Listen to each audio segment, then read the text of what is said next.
Welcome to Theories of the Third Kind. My name is Aaron. The other host joining me today is Danielson. Hello. Now, before we start today's episode, we have a couple of announcements to make. If you would like to support the show, you can do so by joining our premium subscription service, Supercast. For just $6.66 a month, you can enjoy weekly premium audio episodes and access to our entire back catalog of over 270 plus episodes that are all ad-free. Or if you want to be a big baller, then you can sign up to our premium video service for only $9.99. That will get you access to all of the premium audio episodes as well as the premium weekly video episodes. And you can get access to that by going to our website, theoriesofthethirdkind.com. Right there in the middle of the website is the Supercast button. Click on it. It will take you over to the Supercast link where you can sign up, which only takes less than 30 seconds to do. Now, we know things are tough out there right now, so if you can't afford a premium membership, but you still want to help us out, you can do so by leaving us a written review on iTunes or Spotify. Or you can subscribe to us on YouTube. That helps us out a lot, which we don't earn any money on YouTube and we don't earn any money on TikTok. We don't earn any money from Spotify or iTunes. No money. It's just subscribing and listening. Okay. YouTube hates us. They despise us, but that's besides the point. However, though, don't feel pressure to do so. If you don't want to, then that's fine. We just want you guys, girls, aliens, reptilians, Bigfoot, Sasquatches, chupacabras, ghosts, Illuminati members, underground lizard people, whoever or whatever you are, to enjoy the show. Also, remember this episode is entirely human-made. No AI were used or harmed in the process other than for the base graphic template. And that is the end of the announcements. So today we are going to dive into one of the most infamous haunted objects in modern history. A case so disturbing that it became the inspiration behind the Conjuring Universe. But unlike the Hollywood version, this is the real story. The story of a simple gift, an antique Raggedy Ann doll that became a vessel for some demon. This is the true story of the Annabelle doll. Now, for some reason, if you don't know what the Annabelle doll is, it's pretty much a children's doll, specifically a Raggedy Ann doll that is supposedly possessed by a demon. Now, over the past 50 years, this doll has been locked behind a glass case at an occult museum. However, before it was locked up, this doll caused harm to multiple individuals, including a priest and a homicide detective. Now, before we hop into the details of this doll, Annabelle, we first need to talk about a few things. I'm sure everyone has seen the movie Annabelle and the doll that is used in the movie, which, here you go. That's the doll that's used to depict Annabelle. Oh my God, Dan. But that is not the real haunted Annabelle doll. The real one is actually a Raggedy Ann doll, which looks like this. There you go. All right. So, with that being said, we are first going to hop into the history of Raggedy Ann dolls and then get into Annabelle's origins. So, Dan, can you start that off for us? So, for us to talk about the history of the Raggedy Ann doll, we have to travel to the state of Connecticut. There in Connecticut, located in the bottom southwest corner, near the coastline, is a small town named Silvermine. Which, here's a photograph for you to take a look at of Silvermine. And by the way, for all of the photographs that we referenced today in our episode, if you are not watching us on YouTube, then you can go to our website, theoriesofthethirdkind.com, click on today's episode, and all of the photographs will be right there for you. But you should probably watch us on YouTube. It'll make it a lot easier for you. So, way back in the year 1915, an individual named Johnny Gruelle lived in the town of Silvermine with his wife Myrtle and their 13-year-old daughter named Marcella. Now, Johnny worked as a cartoonist and loved creating things for his daughter to play with, which, by the way, how the fuck was a cartoonist making any money in 1915? I think that's how they did most of their news, wasn't it? I don't Like they know. would just draw little cartoons and oh, this person said this person politically or some shit like that. That's something I'm going to have to research later on and determine. Cartoonist. Never figured that would be a popular career choice in 1915. But that's besides the point. Let's continue on. All right, so like Aaron said, Johnny loved creating things for his daughter. For example, one day Marcella was playing in her grandmother's attic and found an old faceless cloth doll. She took the doll back home with her and showed it to her father, asking him to create her a face. The doll, not her. So Johnny took the doll, drew a face on it, and called the doll Raggedy Ann. Marcella began playing pretend with the doll, and it quickly became her favorite toy. It was during this time that Johnny began watching his daughter and thought to himself, I have an idea. He wanted to start producing this doll and selling it to the public. So he designed a smiling rag doll with red yarn hair, a triangle nose, and stitched features. Johnny filed for a patent on the doll's design, and the U.S. Patent Office approved Johnny's doll patent on September 7th, 1915. And here is a photograph of that original doll.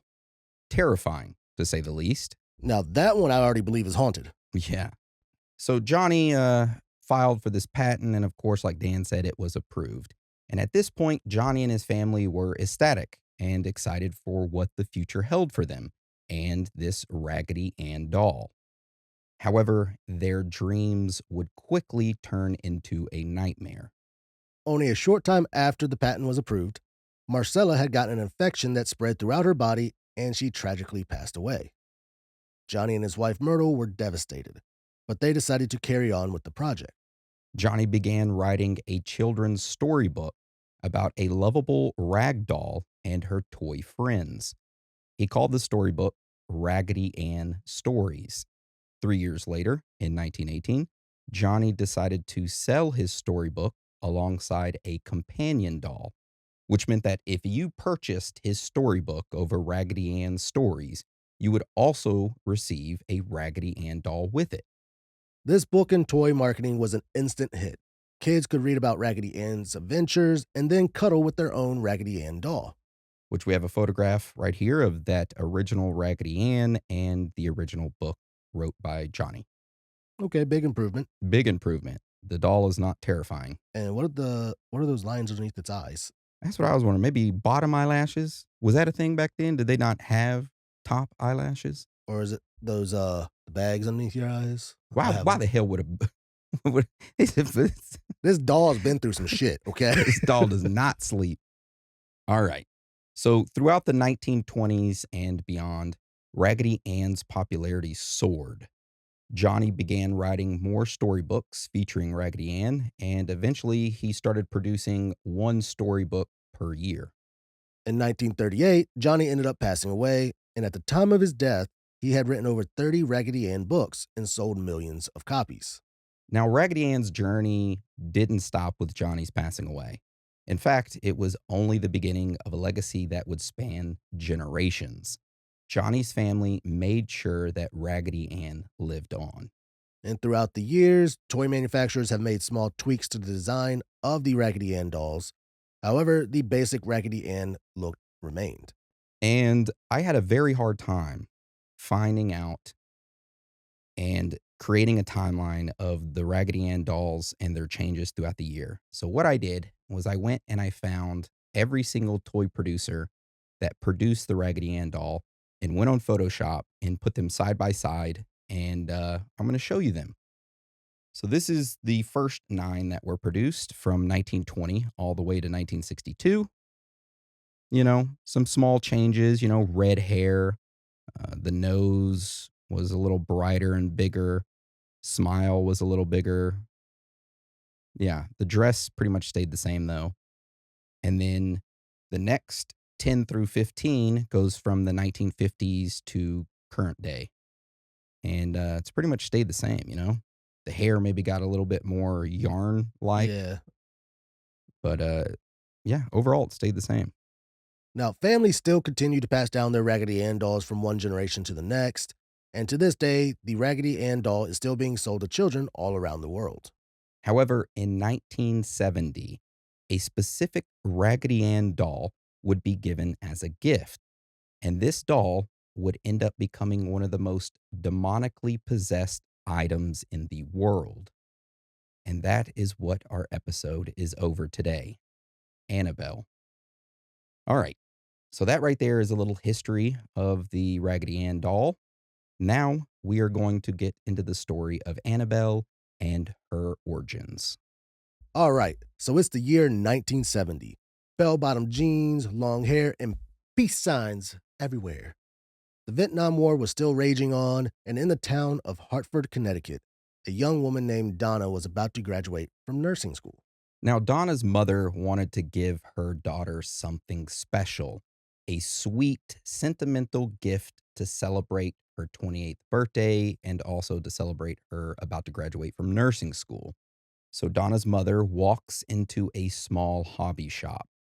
And as she is looking around in this shop, she spots a vintage doll with red yarn hair, round button eyes, and a stitched on smile. This old doll was a cute, innocent Raggedy Ann doll. The mother purchases the doll, wraps it up, and gives it to her daughter Donna for her 28th birthday. Donna takes the doll back home to her apartment that she shares with her roommate, Angie. So, upon arriving back home, Donna places the doll on her bed as pretty much a decoration piece, and she sort of forgets about it. However, a few days later, both Angie and Donna begin noticing that something was off with this doll. As they walked past Donna's room, they noticed the doll's position on Donna's bed would change just slightly. An arm moved, a leg would be crossed, the head would be tilted in a different direction. Yeah, so pretty much what happened was is that Angie approached Donna one day and was like, "Hey," and this was shortly after the doll arrived at the house. This was like less than a week later. Angie went up to Donna and said, "Hey, every time I pass your room and I kind of glance into it, I see the doll sitting on your bed, but it's moved. Its head's moved one way or its arms moved another way, and it's constantly changing positions. Are you moving the doll?" And Donna's like, "No, I'm not touching the doll. It must be, falling over on its own or something like that." And Angie's like, "Well, let's try something." So they both began walking past Donna's room and like mentally taking notes of the doll's position. And they both began experiencing the same thing, noticing the doll had been moving on its own when they weren't looking. And at this point, they both sort of like laughed it off because both of them thought that the other one was playing a joke on them. Angie thought that Donna was playing a joke, and Donna thought Angie was playing a joke. Or they thought that maybe they had like accidentally bumped into the wall, which caused the room to shake and the bed to shake and the doll to move. They were coming up with all these different excuses. And due to this, they kind of like justified the reasoning of the doll moving in their heads and they didn't really take it seriously. So neither of them were scared or afraid of the doll at this point. However, that would quickly change. A few days later, Angie and Donna would leave the apartment, and when they came back home, they found Annabelle in a completely different room from where they left her. The next day, before Donna and Angie left the apartment, they placed the doll on the couch and closed the door. Now, when both of them arrived back at their apartment, they opened the door and the doll was not sitting on the couch.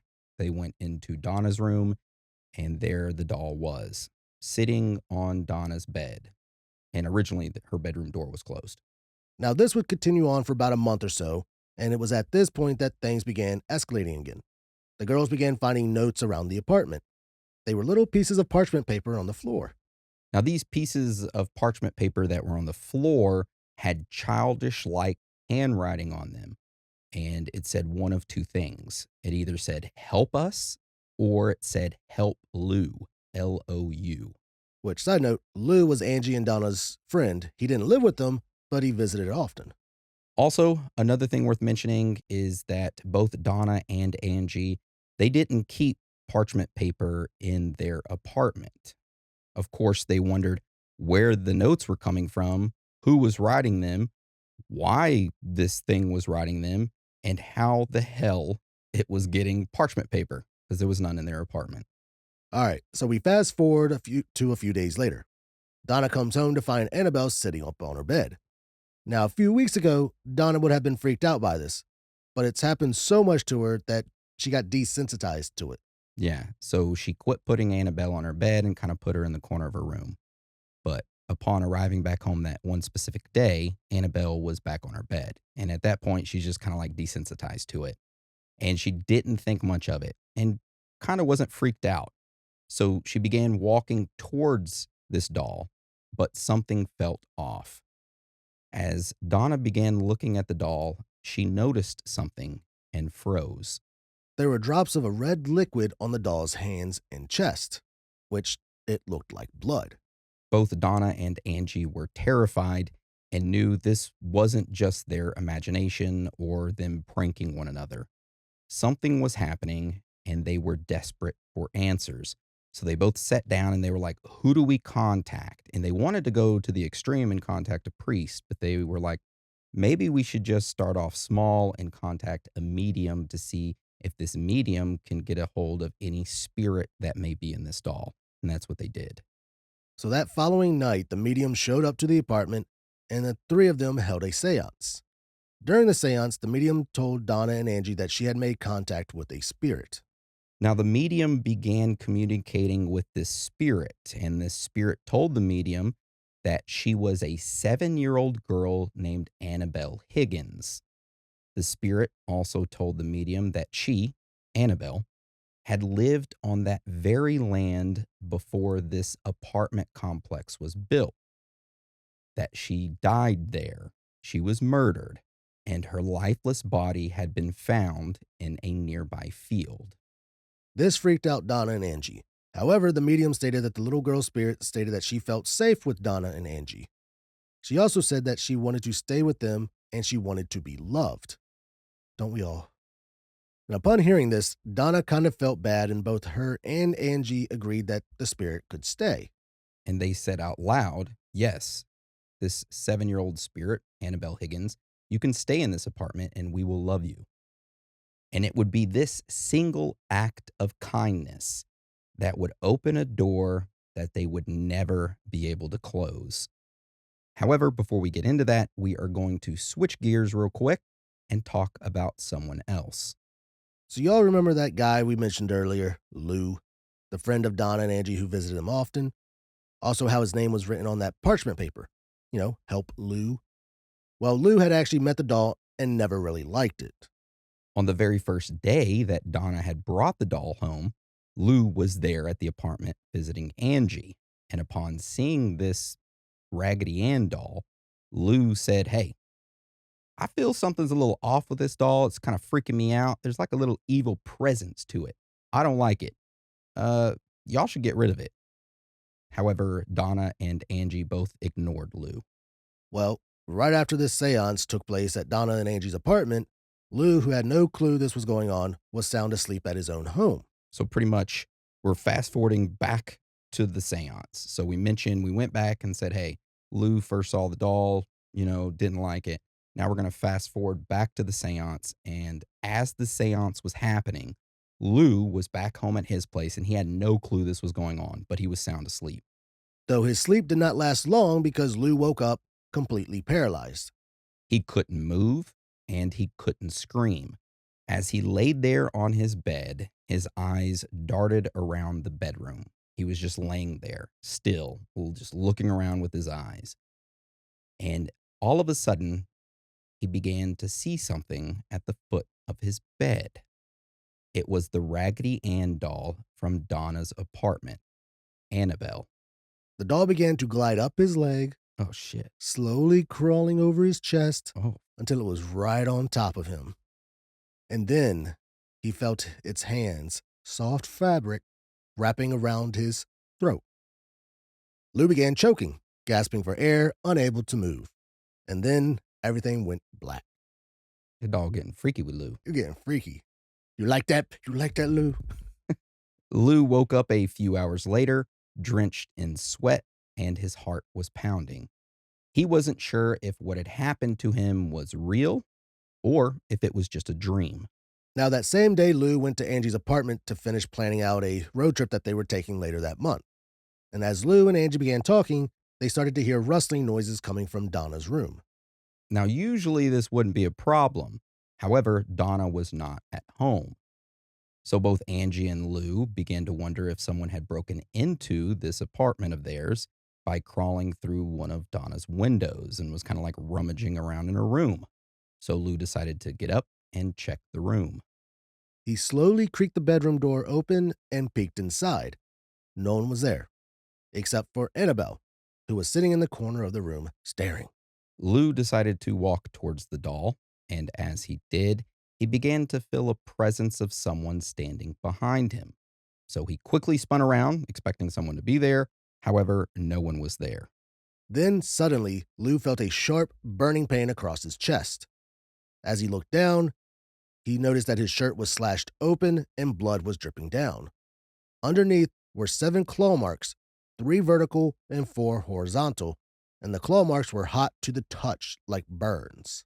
It was at this point that Donna knew this spirit wasn't a spirit of a little 7-year-old girl. It was something far darker. It was something demonic. Donna decided at this point to reach out to a nearby church for help. The priest, Father Hegan, listened carefully to Donna's stories and then referred her case up the chain, eventually reaching Ed and Lorraine Warren. Now, at the time, Ed and Lorraine Warren were considered the two best paranormal investigators in the world. So Donna and Angie were hopeful that they could help stop the strange happenings from occurring anymore in their apartment. Now, a little less than a week later, Ed and Lorraine Warren arrived at the apartment, and upon arriving, they immediately knew what they were dealing with. The Warrens stated that this was not a haunting, that it was an infestation, which is the earliest stage of demonic possession. The Warrens set Angie and Donna down and explained that spirits don't possess objects, they possess people. But demons can attach themselves to things like dolls in order to manipulate and deceive people. And that is exactly what is happening right now in this case, is what they told them. A demon pretended to be the spirit of a little 7-year-old girl. It tricked Donna into inviting it in. The demon didn't want the doll, it wanted her, Donna. So, upon realizing what they were dealing with, the Warrens invited Father Cook over. He performed a 7-page blessing of the home, which is a powerful rite meant to fill the space of the home with divine energy and cast out any demonic presence. After the blessing, the Warrens took the doll with them and drove back home. However, it didn't just stop there. The drive back to the Warrens' home with the doll was a big challenge. As Ed and Lorraine made their way down the road, their car began swerving violently on its own. He's like, God damn, man, friggin', what's something in the car that would make it swerve? Power steering goes out. Power steering just went out. Damn, dude. Well, it wasn't the power steering. Instead, the brakes ended up failing. The steering ended up locking up, and every sharp turn felt like something was trying to drive them off the road. So Ed reached for his bag, grabbed a vial of holy water, and sprinkled it over the doll while making the sign of the cross. Instantly, the chaos stopped, and they made it home safely. Upon arriving back home, Ed placed the doll in a chair next to his desk. A few days later, the doll began levitating around the home. Then the doll began showing up in different rooms, even when they locked it away. Like they left it just sitting there in the chair, and then they would walk by and notice, hey, the doll's levitating. Or the doll would be missing and somehow teleported to another side of the home. Eventually, the Warrens had a special glass case built for it inside their Occult Museum in Connecticut. And on the front of the case, a sign reads, "Warning, positively do not open." Which we have a photograph of that case and the doll with the sign right here for you to take a look at. And it has a big cross over it. It looks like a doghouse that they removed the door of the doghouse, placed the doll in it, put a cross up above, and a devil tarot card to the left of it, and then put the sign up that says, do not open. The way the doll is sitting in there, it's like, fuck, I've been caught. Yeah, it's like, God damn. Literally. All right. So now, even though this doll is locked behind a glass case, it has still managed to cause chaos and influence the public throughout the years, specifically within the last 10 or so years. For example, in 2013, Annabelle made her first appearance in the Conjuring movie. Then in 2014, Warner Brothers' New Line Cinema claimed the rights to the Annabelle story, and that same year of 2014, the movie Annabelle was released. Then in 2017, the movie Annabelle Creation was released, And in 2019, the movie Annabelle Comes Home was released. I don't think I've seen any of those. I haven't either. I've seen the first Conjuring. Yeah, I've seen the Conjuring movies. I didn't know Annabelle had like her own movie like Yeah. that. So to this day, Annabelle remains locked in that case at the Warrens' Occult Museum, which is controlled by their son in law, Tony. And people still claim that this Annabelle doll moves, even though she's locked behind a case. And others say that she gives off a strange energy whenever you stand near her. And a little knowledge nugget for you. In August of 2025, comedian Matt Rife purchased the Warrens' home and the Occult Museum in Monroe, Connecticut. The purchase included becoming the legal guardian of the entire haunted collection, including the Annabelle doll for at least the next 5 years. Which believe it's Matt Rife and like some other people because they like combined their money together. I didn't know that he actually purchased the home and the museum. I thought he just bought like I guess, rights for her or something like that. No, he bought everything. Yeah, him and that other partner of his, which I think was a silent partner. Had to be because I don't remember reading any name for it. They just said Matt Rife and somebody else, Yeah. Also, there was a Devil on the Run tour, which we're going to get into next in Strange Facts and Findings, which we go deep into that. which we were supposed to go to, Yeah. but There was some issues. All right. So that right there is the true story of Annabelle. And just like every week, our story does not stop here because now we are going to get into the strange facts and findings that we uncovered while researching this topic. So, Dan, can you start us off and tell us about our first strange fact and finding? of course. So our first strange fact and finding is about Johnny, the cartoonist who created the original Raggedy Ann doll in 1915 for his daughter.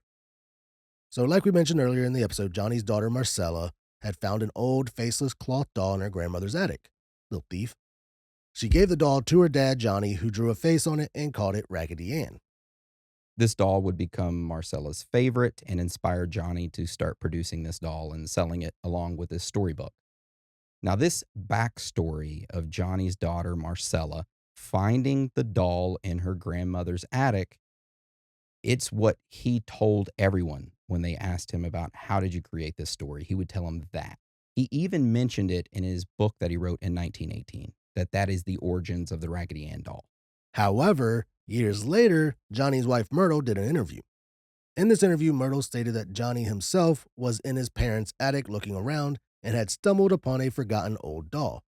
He found the doll before Marcella had even been born.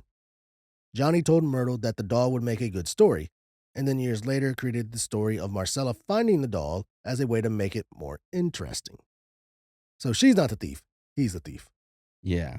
So the real story is Johnny finding this doll, and then years later, Marcella, becoming friends with it and then playing with it, and it inspired Johnny to create the Raggedy Ann series. It makes a better backstory than, oh, I was in my parents' attic and I found a doll that I wanted to play with. Yeah, it does make a better backstory. Sorry, my eye just started itching really bad.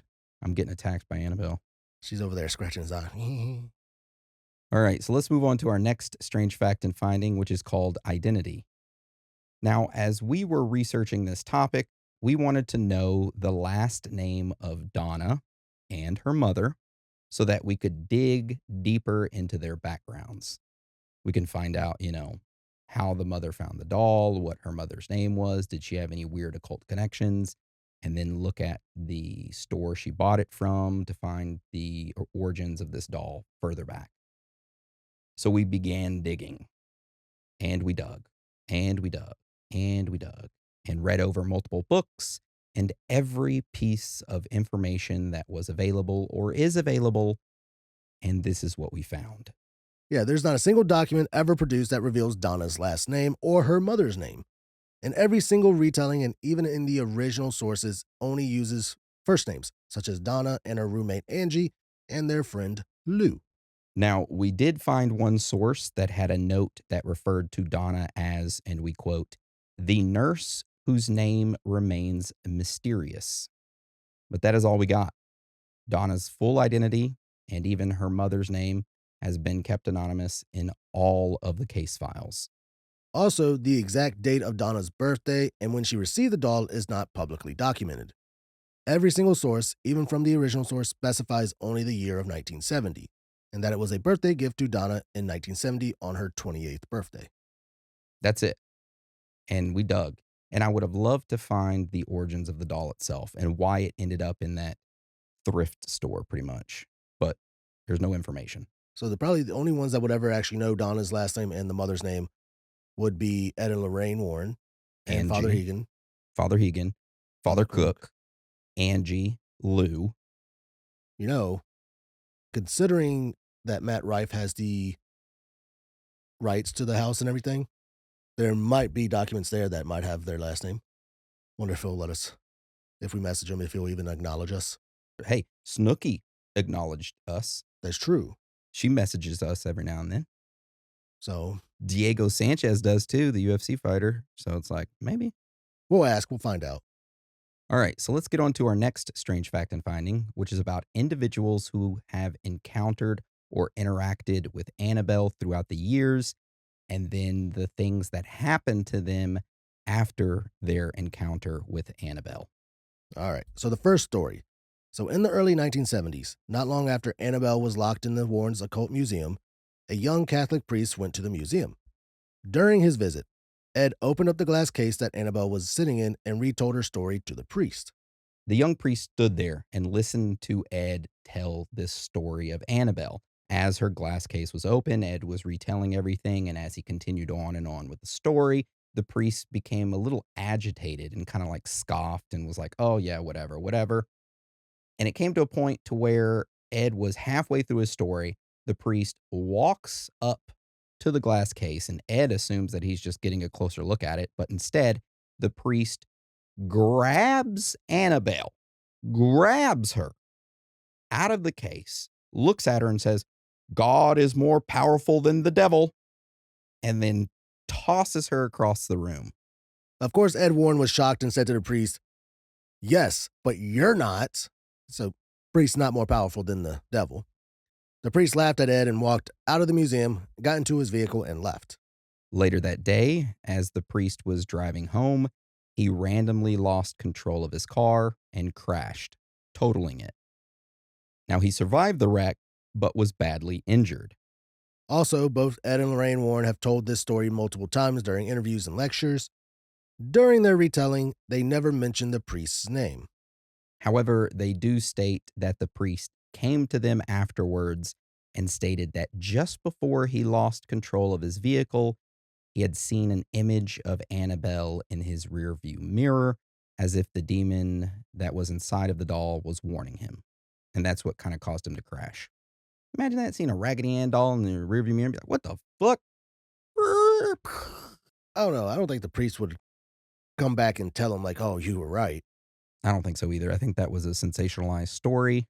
Yeah. But then again, I'll save my theory until, or my theories and personal opinions and all that until the very end. I mean, everyone knows my personal opinion Yeah. about Ed and Lorraine. All right. Tell us this second story, Dan. All right. So, a few years after the first incident, a young man and his girlfriend visited the museum. After hearing Ed tell the Annabelle story, the young man laughed, banged on the glass case, and said, "If you could scratch people, scratch me." Ed looked at the young man and just told him to leave. The young man and his girlfriend left the museum, got on his motorcycle, and began driving home. As they were driving, the couple accidentally lost control and crashed into a tree. The young man died instantly. His girlfriend survived, but spent over a year in the hospital recovering. And after that year, she went back to the Warrens and told him, "You're right." No. Yeah, that's what she did. Apparently, according to Ed and Lorraine Warren, that's what she did. That's how they say all these stories in their interviews and stuff. Oh, right. All right. So, the third story, the encounter involves Zach Baggins. Now, Zach is a well known ghost hunter and the host of the TV show Ghost Adventures. Now, in 2017, Zach arranged for Annabelle to be brought to his Las Vegas museum for a special investigation.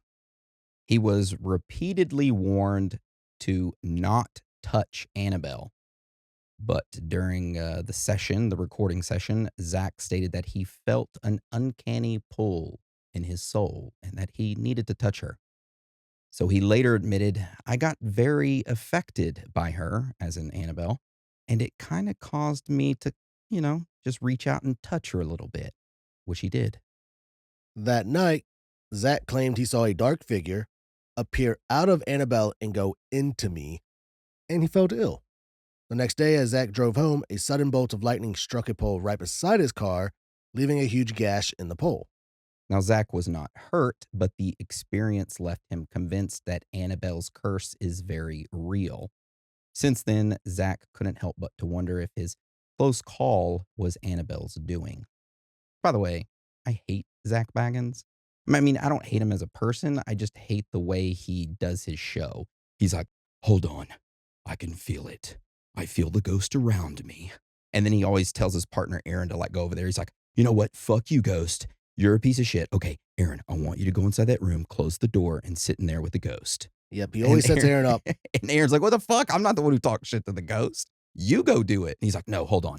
Aaron, I want to punch you in the face right now and claw your face off, but I'm not going to do it. Have you seen that clip where he says that to him? Oh my God, this is the funniest clip ever. He's like, I want to tear your face off, but I'm not going to do it.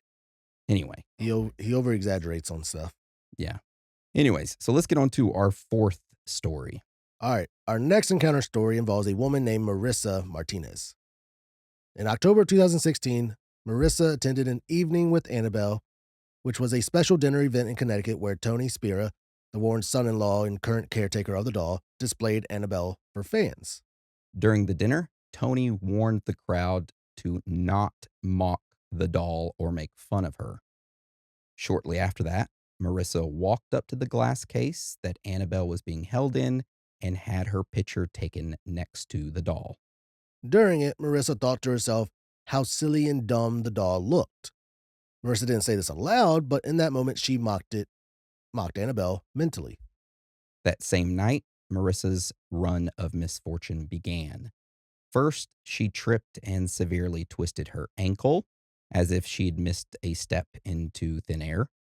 Weeks later, she woke up at 3 a.m. with excruciating stomach pain and was rushed to the ER, and doctors could find no cause for her pain.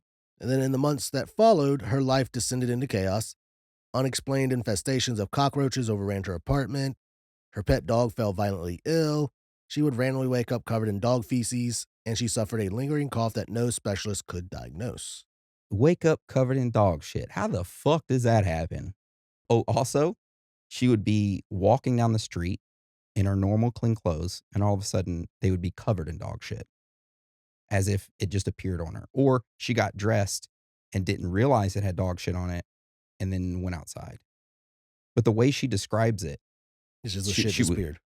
She would be covered in it, but she wouldn't realize it until she was out in public, or she would wake up being covered in dog feces.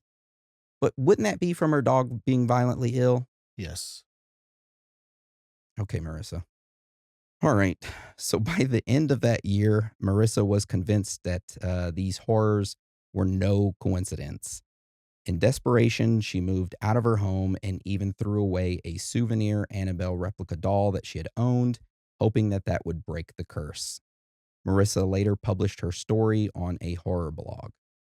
And yeah, that right there is our fourth story and last one for our encounters, strange fact and finding. All right, Dan, so tell us about our next strange fact. All right, so our next strange fact and finding is called Devils on the Run Tour. Earlier this year in 2025, there was a tour called Devils on the Run. This tour took items from the Warren's Occult Museum and brought them to various locations around the United States, showcasing them. One of the items that was taken on this tour was the Annabelle doll. Shortly after this tour started, there were reports all over TikTok and even on local news stations, and some of the mainstream media stations started reporting that during the tour, Annabelle was causing chaos. During the Louisiana stop of the tour, tragedy struck about 80 miles from Annabelle's exhibit. The historic Nottoway Plantation, a 165-year-old mansion, caught fire and burned to the ground. Annabelle had just been displayed in New Orleans a day before. Also, the very next day, there was news that 11 inmates had escaped from a nearby prison, and news of these strange occurrences, it was rumored to be caused by Annabelle. It began to circulate all over the media. Then suddenly, reports of the Annabelle doll missing, it started to dominate headlines. Everyone began to report that the Annabelle doll had somehow gone missing while on this tour. Now, around this same time, in July of 2025, the Devils on the Run tour organizer and host, 54-year-old Dan Riviera, died unexpectedly. At the time, Dan had been the lead promoter of the tour and produced videos of the Annabelle doll on TikTok. People began to speculate that Annabelle had cursed Dan or that he had taken and hidden her, which is why he died. Now, during this time, like Dan said, a lot of people started to speculate that Annabelle is the one who caused Dan to die, or maybe that he had taken the Annabelle doll and hid her, and that was the cause of his death. However, the director of the tour came out and stated that Annabelle was never missing. The tour had made it seem like Annabelle went missing as part of a viral marketing campaign. And this was to get more people to visit the tour and see the items and doll. So Annabelle had never been missing to begin with. They just kind of pushed that narrative to TikTok and to the news stations to get more people to come to the tour. Now, the director also stated that the death of Dan was a mere coincidence and had nothing to do with the doll. Dan's cause of death was released shortly after that, and it was stated that it was cardiac related and was ruled a natural death. So yeah, that was the Devil on the Run tour. And I remember all of those reports coming out of Annabelle being missing, you know? I was laughing during it. I was just like, oh, it went missing? Great. All right. So let's get on to our last strange fact and finding, which is about demons in objects. So we decided to look throughout history to see if there are any accounts of demons being placed or placing themselves into objects, such as dolls or pretty much anything. The first text that we found that wrote about something like this is the Testament of Solomon, which tells how King Solomon used a magic ring to pretty much control demons. In another part of the book, Solomon imprisons a troublesome demon in a jar filled with water, sealing it with his ring and storing it in the temple. Now, whenever we dove into later medieval texts such as the Ares Goetia, it tells more stories about King Solomon doing similar things. For example, it talks about how King Solomon summoned and bound 72 demons into a brass vessel. Then he takes that brass vessel and he casts it into the sea. These 72 demons remained imprisoned inside that brass vessel long after King Solomon's death. Now, there are a few old texts floating around that state that the vessel was eventually recovered by a group of prominent Jews who broke it open thinking it held treasure and unknowingly released the demons back into the world. It is said that one of those demons, Belial, upon escaping the vessel, he entered into a carved image of an idol that people in the area worshipped. Now, these people in the area would go to this carved idol and worship it at the time and assume that them worshiping this idol was some god or deity and they would be blessed. And the entire time they're worshiping it, nothing's happening, but they have their faith and they assume this god or deity is going to bless them. Well, Belial enters into this carving and is like, you know, these people are already worshiping it. Maybe I can influence them or manipulate them into getting them to worship me. And that's what he does. As an individual goes up to the idol that Belial now pretty much infested, Belial starts telling these people, hey, bring me your children, bring me your babies, sacrifice them in my name in front of me, in front of this idol, and I will grant you whatever you want. And these individuals in the area, they start doing that. They take their brand new born babies or their children like under the age of 10 and they'll bring them and fucking kill it. Kill their own children right there in front of that idol, thinking that they're killing it for a god or a deity that's good. When in reality, it's Belial, who's one of the 72 demons of the Goetia, that is infesting this. And then these people are also worshiping this idol. So in exchange, Belial is telling these people, sort of like, hey, your crops will be fruitful, or you will have more children, you will bear more children, pretty much being like an oracle in exchange for these people to sacrifice children to him and to worship him. And they don't know that they're actually worshiping a demon that's in this idol. And this story is the first one that illustrates, or the first recorded one that illustrates The belief that demons could be sealed into material containers or even hide themselves inside of objects and then manipulate people for their biddings or doings. However, though, whenever you look at other religions around the world and read their stories, you will find very similar ones as well. For example, in the Islamic tradition, there are accounts of demons or jinn that are confined in objects. The Quran itself mentions that God gave King Solomon power over the jinn. Specifically, the Quran 34:12 through 14 mentions that. Another example is the famous Arabic story of the fisherman and the genie, in which a fisherman discovers an old copper bottle sealed with the seal of King Solomon. Now, when he opens it, a large amount of smoke erupts, and from the smoke, an enormous demon or jinn appears. The genie, what they call it, reveals that King Solomon had long ago trapped him in that brass vessel and cast it into the sea as punishment. Now, other Arabic stories, such as the tale of the city of brass, talk about King Solomon sealing jinn or devils in brass containers and burying them. Now, these types of stories were set in the pre modern Islamic world, and it treated physical objects as containers for supernatural entities. Another thing that we found was stories of this happening way back in Mesopotamian times, like them sealing demons in containers. For example, incantation bowls from the 4th and 17th century CE in Mesopotamia were found.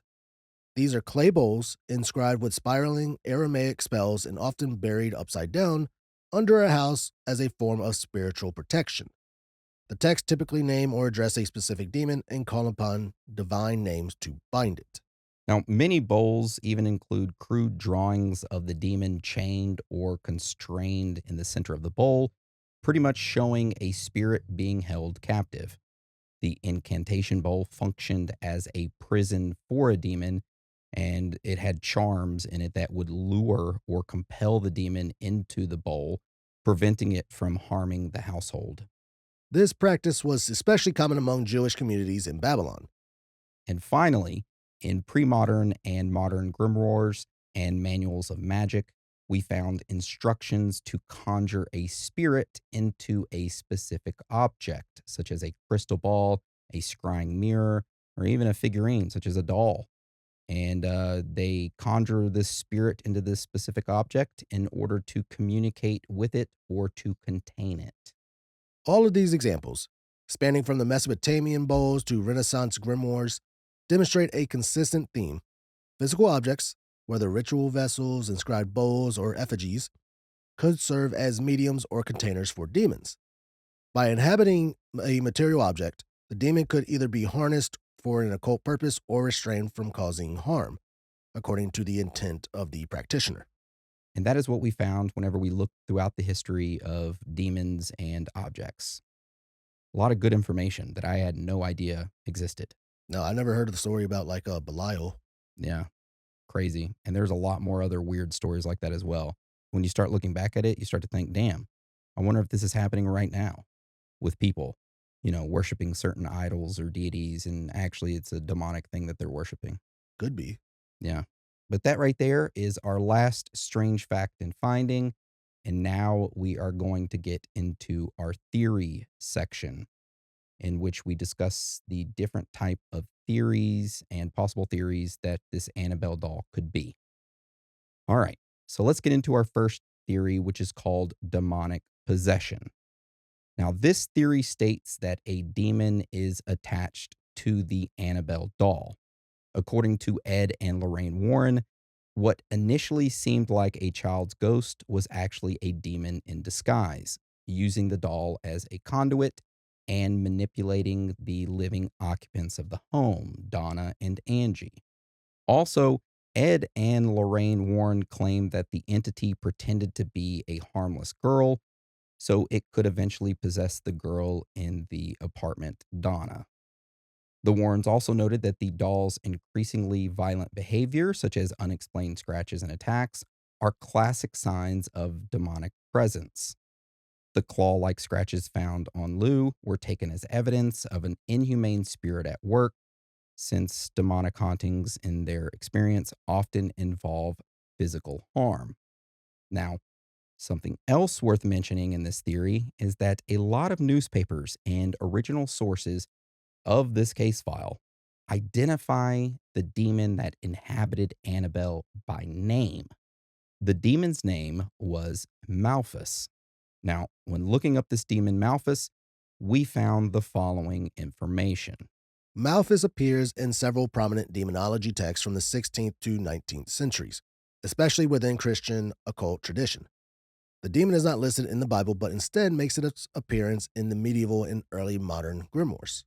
Now, there are three main books that this demon appears in. The first one is the 1563 Wire Demonology book. The second one is the 17th century English occult grimoire, The Lesser Key of Solomon Arius Goetia. And then the third one is the Comprehensive Dictionary of Demons in Christian Demonology that was published in 1818. And in all of these books, they all pretty much say the same thing about Malphus. They state that Malphus appears like a stork or a bird with a hoarse, rough voice, which, by the way, I forgot to mention. Whenever this medium went and held the seance with Donna and um, Angie and talked to that 7-year-old spirit, the medium did state that the voice of this 7-year-old spirit sounded odd. The medium stated that the voice sounded like either a man pretending to be a child or that the child was sick because it had like a hoarse voice. The voice was like scratchy, which right there, Malphus in all three texts is described as having a hoarse, rough voice. Also, these texts describe Malphus as a great earl or leader of hell, and he builds towers up to furnish them with ammunition and weapons and sends men of war to places that they are appointed. He commands 26 legions and is listed as the 38th out of the 72 demonic spirits that were bound by King Solomon that he wrote about in his Arius Goetia in the 17th century. So, needless to say, if the priests knew the demon's name, Malphus, along with other information, it would explain why the priest performed blessings and exorcisms on the doll, treating it not as a toy with a ghost, but as a host to a dangerous demonic entity, which is why that first priest walked in, looked at it, and said, "Nah, I'm out." Turned around and walked out. Yeah. So there you go. That's the very first theory that there was an actual demon in this doll, Annabelle. Now, the next theory is called ghostly attachment.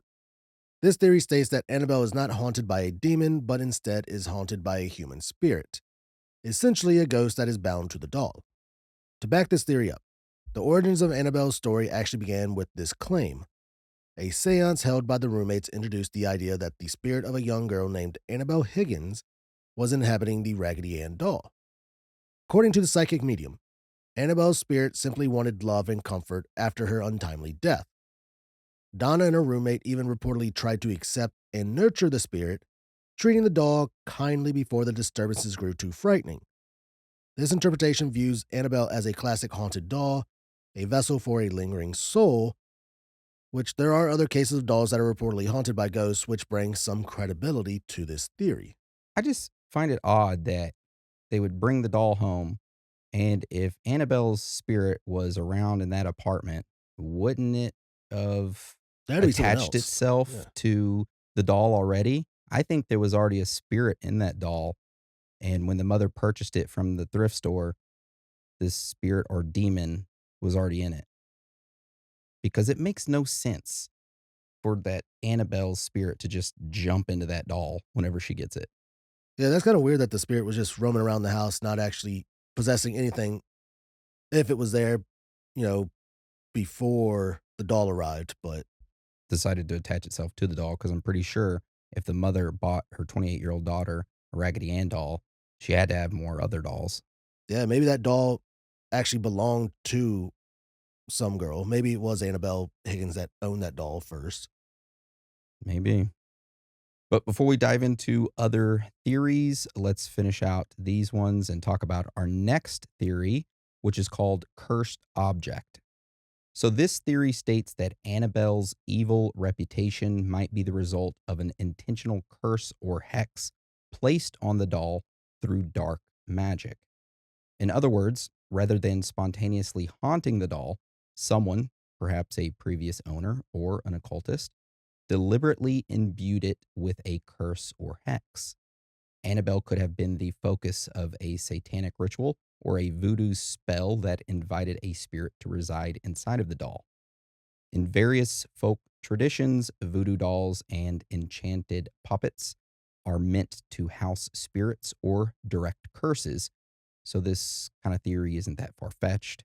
However, there is no historical evidence of a curse being placed on Annabelle. There's no historical findings of her previously to the what is that that resale shop or wherever she was her mother bought her at, Donna's mother. There's no verifiable records that she was ever purchased there or Donna even existed. Well, Donna did exist, but her mother gave it to her. So it's kind of hard, you know. I did see someone question Donna's real name because Ed and Lorraine do like to use other people's like different names.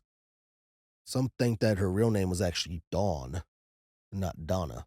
That would make sense. Dawn, So, cover up her identity. yep. So that's probably why you can't find a lot of information is because they changed the names of people.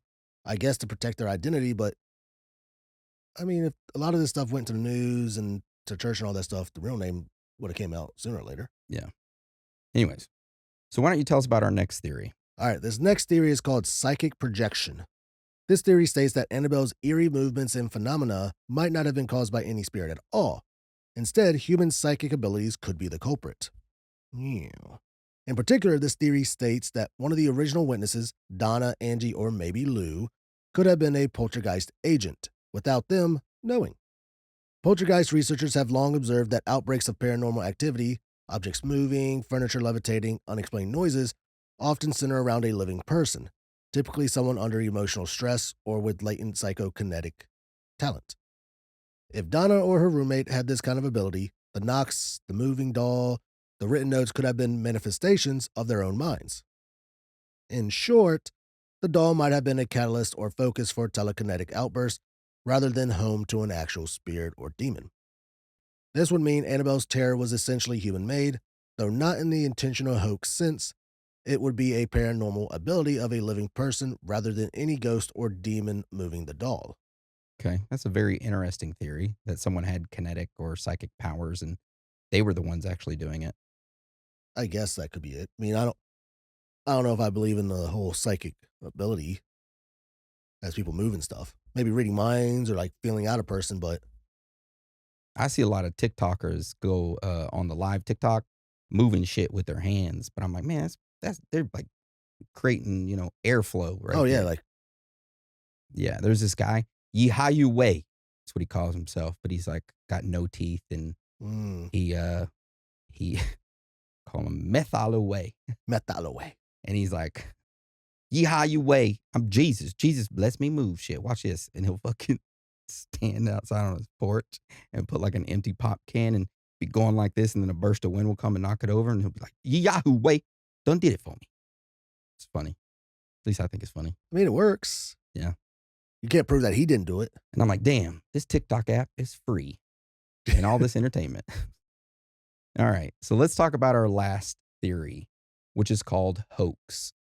This theory states that nothing paranormal is happening at all with this Annabelle doll. Annabelle's legend is a product of storytelling, misinterpretation, or outright fraud. A key point for this theory is that the only evidence for Annabelle's paranormal activity comes from Ed and Lorraine Warren's own accounts. There were no independent witnesses or verifiable documentation of this doll doing anything supernatural. The story from Donna, Angie, all of that, it all comes from Ed and Lorraine Warren. And they state that, oh, well, we can't let Donna or Angie come up and tell their story. It's just us retelling it because we want to keep their identity, private. So we are essentially taking the Warrens at their word. This immediately raises red flags for skeptics because the Warrens had a reputation for enhancing stories to pretty much grab attention and headlines. In fact, in the past, many people characterized Ed and Lorraine Warren as quote unquote shameless self promoters who at times blurred the line between truth and fiction. Many of their famous cases, such as the Amityville haunting, has been debunked or suspected to be hoaxes, yet the Warrens continued to insist on their authenticity, which in turn they were given book deals and media fame. So, needless to say, Annabelle's case could have been invented by the Warrens to push them closer to fame and to get them more book deals and more money and to make them more famous. That right there is our last theory. Out of all those, which one do you would lean more towards? Okay, out of all of those theories and my own personal theory, I'm going to go with one of two. One, maybe a hoax. And I'm leaning a little bit more towards that. I don't want to, but I am. And this is based on all of the research I did and all of the factual information that's out there. If you can have Donna and Angie come forward and I can start investigating into the past of the Annabelle doll previous to when Donna got it, then maybe my belief will shift. Until then, I'm going to stick with that it was a hoax based upon Ed and Lorraine Warren because all the information we get, the original source files and everything comes from them. And they are hiding the identities of Donna and her mother and Angie and Lou. And the more we dig, can't find anything else besides what is already on the surface. And it sucks because I want to learn more information about the doll. So that's what I'm leaning towards hoax. However, I want to believe that it is a true demonic possession. Now, if we can find the true origins of the Annabelle doll and find out that it was owned by some occultist, that kind of gives more credibility to Malthus infesting or, being inside of this doll, then I'll lean more towards that. But until then, to me, sadly, it's just a hoax pushed by Ed and Lorraine Warren. Now, it was the news media that said it was like Malthus, right? No, there was priest documents that stated in their writings with one another that it was Malthus. I'm leaning more towards the hoax. It's not just that, don't know the identities of the real people that did it. We're taking Ed and Lorraine's words on this, but also the medium saying that the doll was possessed by a 7-year-old little girl named Annabelle Higgins. Now, saying that it's actually not, it would be a demon just disguising himself, but there's no account of an Annabelle Higgins at all. No 7-year-old, no 6 or 7-year-old girl that died and was found in a field nearby. There's no record of that, no historical documents, nothing. So it makes me feel like that was just a made up name. Honestly, like, just because I know that they like to make up stuff, over exaggerate stuff, and all the research we have done on them, it does make me lead more towards a hoax. Now, I would like to believe that it's honestly demonic thing because I mean the movies were pretty good, even though a lot of it's exaggerated. But I would definitely have to lean towards a hoax on this, just for the fact that there's stuff that just doesn't line up or equal together. Because honestly, the fact that like a lot of their famous cases were debunked and found out that they were hoaxes is just it's gonna make you question every other case that they've done. I know some of them are actual accounts, but they're just over exaggerated. Not saying that every single thing that they have done is false, but makes you question it. Yeah. To piggyback off the Annabelle Higgins never existing, you're 100% correct. There was never, or there's never been any reports or verified documents, historical verified documents of a 7-year-old girl named Annabelle Higgins near Hartford, Connecticut that had passed away. Now, in the 1930s, a woman named Annabelle Leonard Higgins, who was a married woman, died March 17th, 1935, in Hartford Connecticut at St. Francis Hospital, but she was 57 to 58 years old. But that was a woman, a full-grown adult, It not a wasn't found in a 7-year-old girl. and wasn't found in a field. Yeah, was not found in a field. She died in the hospital. Is there a way to find out, like in the 1970s, if there was any child found in a field dead? Well, it would be before the 1970s. It would be before then, because that's just when they got the doll. Mm-hmm. Well, if you or a loved one have any verifiable historical documents regarding this case that can help us become believers, please comment down below or send us an email to Aaron, Aaron, at theoriesofthethirdkind.com or Dan, Dan, at theoriesofthethirdkind.com. Or you can call our phone number and leave us a voicemail at 707 390 0655. We would love to hear from you. That's right. Tell us, make us believe us. Turn us into believers. Believers. But with that being said, do you have anything else you would like to add to today's episode? We were supposed to go see the Annabelle doll. We were going to take a trip up to, was it Massachusetts? No, not Massachusetts. Portland, Maine. Yeah, Portland, Maine to go see it. Augusta. It was coming to the Augusta Civic Center. So we would have to pay for plane tickets there, place to stay, which we had that situated. But we had to pay for the actual event. And then you had to pay an additional fee to go see the Annabelle doll, which I think they were time slotted. So you had to like reserve your time slot and pay for it. And it was ridiculous. Yeah, it was too much for just the two of us to go. Yeah. So it was like, eh. But yeah, if anyone else has seen Annabelle in person, let us know how that went. And if she cursed you, let us know if you're doing okay. Yeah, definitely let us know. But with that being said, that is the end of today's episode. I hope you enjoyed it. And we love you and we are proud of you. And thank you for supporting us. Without you, we could not do this. That's right. Much love. Thank you so much. So with that being said, Dan, would you like to roll us out? Of course. It's okay to be out of this world with your thoughts. Because you are not alone.